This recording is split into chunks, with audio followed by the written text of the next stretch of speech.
Paul Beck on reflection says, ultimately, I take stock of the possibilities at the nexus between semesters by acknowledging that the reflections I make are a step towards building my self-mastery and understanding a greater harmony in the world around me. When I sat down with Paul, he asked some really great questions about developing his ePortfolio, the purpose behind further developing his ePortfolio. And so Paul's the kind of person, I gather, that just doesn't take life sitting down. He inquires, he asks questions, and if he can't find the answers from others, he'll definitely look for them himself. So typically, public speaking is not my forte. My forte is AutoCAD and hand drawing stuff, so I wrote this out, so please forgive me if I read it, part of it at least. During my first semester at SLCC, I've known that I started SLCC in 2012, but I've always known that the ePortfolio is an idea that has come under a lot of scrutiny because with my friends, we're kind of wondering how we use it, what to do with it, and where we're going to go with it. And even some of my professors just say, do it, without really a whole lot of instruction past that. So we're all just scratching our heads going, okay. Most of the legitimate scrutiny is revolved around whether it's worth it or not. And in my opinion, my ePortfolio has been worth all the time I put into it. It details not just the motions of going through classes, like I took 1010, then I took 1050, then I went to 1050, trig, all that. It shows the progression of my thought as I do reflections about the assignments, and you'll see some of my artwork up here. I have also used it not just as a tool of reflection, of retrospective thinking, but I've also used it to plan ahead for semesters that I want to, or classes that I want to take in each semester. Because SLCC hands out these pieces of paper saying semester 1, semester 2, semester 3, so on, and they have you build your own semester schedule, which is great. I've used it, but by virtue of being a single piece of paper, I tend to fold it up and stick it in the back of my pocket, which if I don't check my pockets before I send them through the wash, well, there go my plans. I mean, so I have to rebuild my plans. I've done it like 3 times with that piece of paper, and I always lose it. It goes through the wash again, so finally I just put it up on SLCC and said, okay, here's my plan. If you go down a little bit further, I mean, into my major courses, you'll see some of the semesters, like fall 2014, hasn't happened yet, but it's just tentative planning, coming soon. But it's really helped in that aspect. I will never lose my computer or wash it or anything. But my views on the ePortfolio haven't always been this positive. I mean, it's something I've had to learn as I learn as I go. But I have always seen the usefulness of it because I do plan on taking it to the University of Utah with me, and I do plan on using it for job applications.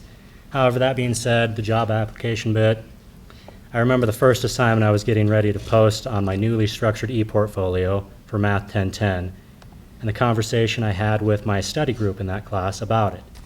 For the most part, none of us knew what the clear-cut objective was in making a website for our work, other than the fact that it was worth 5% of our grade. I mean, none of us wanted to walk away from that. 5% is a lot. So they got us there. She had shown it to her boss that she worked for, and her boss said that anyone could make a website about any given person or thing and post it on the internet. But just because something was on the internet didn't make it true. I mean, her boss was right. I agree with her. That is, if it's on the internet, it should meet scrutiny. But because I think of the Allstate commercial, well, the guy's taking a picture of his car using an internet app, and the person who lives next to him in the next apartment comes out and says she just met a French model on the dating service online, and you see her date walk up, an American nerd with glasses and wearing a fanny pack, and just says, "Bonjour, let's go." And so I agree, anything on the internet should be scrutinized. But hold on, lost my place. But that, I was always wondering how to get over that scrutiny, how to make it my own. That way, anyone who looks at it, be they a professor or potential job employer, they would not need to question it. I would not have to be physically by them to give them a narrative play-by-play of what I have done. It would speak for itself. It would stand alone. But, and that is what I've done. I mean, if you look at my trig class, I finally got it. I finally got how to do a reflective writing because I thought it had to be all positive emotions and look at what I've done, happy me, I'm great, big success. But in my trigonometry class, I could not write a straight up positive experience. It just didn't happen. Math is not something that comes naturally to me. I wrote that on here. It's something that takes me a lot of time. I failed trig the first time through. Second time through, I came back with a vengeance. I wasn't going to fail again. But, and I wrote some of the story on here. Just, this is how it really kicked me in the guts. This is how I triumphed over it, and gave it kind of a story, short story quality in a paragraph or two. And I detail what my project is on there and explain that that's the pretty version I put up there. Because really, the less pretty version is 4 pieces of scrap paper, front and back, because I screwed up several times trying to find the correct answers to the problems. But again, it details that story. And I know for some of the ladies in the room, writing about your emotions comes more naturally to me. I am the atypical guy. My emotions are governed by 2 rules. If it's broken, fix it. If it's not, don't. I mean, emotions simplified. So writing about my struggles kind of sends out there, I'm human.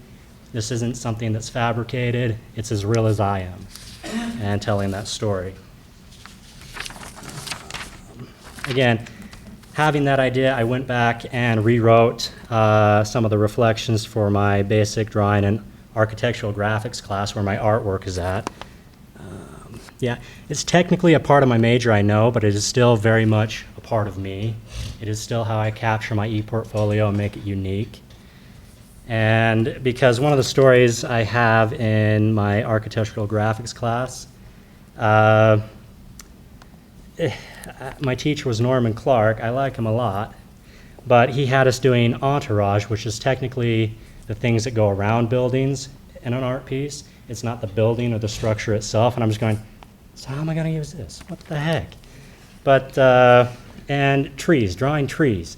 And I'm just going, trees, okay, why?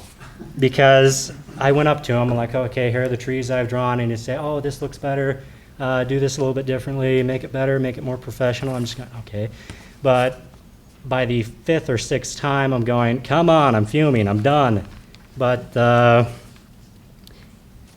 he would just say, no, you got to make it better, you got to do this, you got to do that. And everything he was doing, telling me to go through, he was right. It did make a more professional piece of art. And if you go to my slick coursework, go down just a bit. This is my final for architectural graphics, and this took me a week. People look at this and go, "Oh, can you do this in an hour?" And I just look at them back and go, "No, no." I mean, they don't see the first one I put 10 hours into and scrapped because it looked weird. This one took me 40 hours to do, and as you see, the trees, the darker pine trees behind it. That is why you do entourage, because if I lose the pine trees, I lose my contrast. If I lose these trees in the forefront, I lose scope of how big the building really is. I mean, I learned that my Lincoln log fortress couldn't stand alone without the entourage, the surrounding elements. So, and that entire story is on my ePortfolio for anyone to read. So it stands alone. It's like I'm talking to them. The other class I wanted to show you was my classical mythology class in my University of Utah stuff. Yeah. I mean, technically, I did not have to put some of the classes, some of the generals I took at the University of Utah, but I am proud of the work I do. I own it. It is mine. I like to show it off. So that's why I put this up here in my university coursework stuff. And just some of the papers, these are not my drawings. I took them from the internet. You'll see the caption list, the internet site I took them from. Yeah. So, and the papers I did just about reflecting on my experiences in college and pretty much how to tell stories and how to if they're not my own, how to tell them and tell how they relate to me. But let me think. The paper I'd like to direct you to is titled The Spirit of All Stories, Heart's Desire. What I describe in this paper is my own reflection of short stories of my college life and what I am striving for beyond college courses, and the stories and experiences I have had, hope to have in the future by accepting that the destination of life is the journey. Okay. Overall, let me reemphasize that I think the ePortfolio is worth the time and effort. More than going through the motions of getting a degree, I'm taking the experiences that come with it, the failures and the triumphs alike. And all the frustrations and triumphs, what I have really accomplished in my mind, what have I really accomplished if I don't have the experience and stories to go with the actual degree?